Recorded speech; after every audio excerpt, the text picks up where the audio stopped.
பாகிஸ்தான்ல போய் ஆபரேஷன் சிந்தூர பத்தி வீராவேசமா பேசியிருக்கிறாரு பிரதமர் மோடி. என்னுடைய நரம்புகளில் ரத்தம் ஓடவில்லை, சிந்தூர் தான் ஓடுகிறது அப்படின்னு சொல்லி ஓட்டு போடுறதுக்காக அங்க போயிருக்கிறாரு. ஆனா காங்கிரஸ் பாருங்க, இதை எதிர்த்து சமூக வலைதளங்கள காங்கிரஸ் உடைய கேரளா பிரிவு கடுமையான விமர்சனத்தை வச்சிருக்கிறாங்க. ஆபரேஷன் சிந்தூருடைய நோக்கம் என்ன அப்படின்னு நீங்க மேடையில பேசுனீங்க.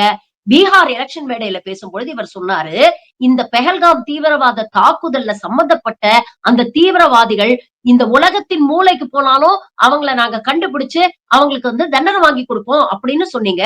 ஆபரேஷன் சிந்தூர் நடந்து முடிஞ்சு ஓஞ்சு போச்சு. ஆனா இன்னும் அந்த 4 தீவிரவாதிகள் எங்க இருக்காங்க அப்படிங்கிறது தெரியல. அவங்க எப்படி நாட்டுக்குள்ள ஊடுருவனாங்க? எப்படி இந்த தீவிரவாத தாக்குதல நடத்துனாங்க? இவ்வளவு தைரியம் அவங்களுக்கு எங்க இருந்து வந்தது? அப்போ செக்யூரிட்டி லேப்ஸ், இன்டெலிஜென்ஸ் ஃபெயிலியர் இதற்கெல்லாம் யாரு பொறுப்பேத்துக்கிறது?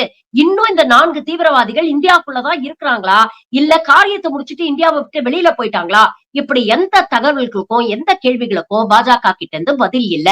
இந்த லட்சணத்துல உங்க நரம்புல ரத்தம் ஓடுனா என்ன, சிந்தூரம் ஓடுனா என்ன அப்படிங்கிற கேள்வியை கேட்டிருக்காங்க.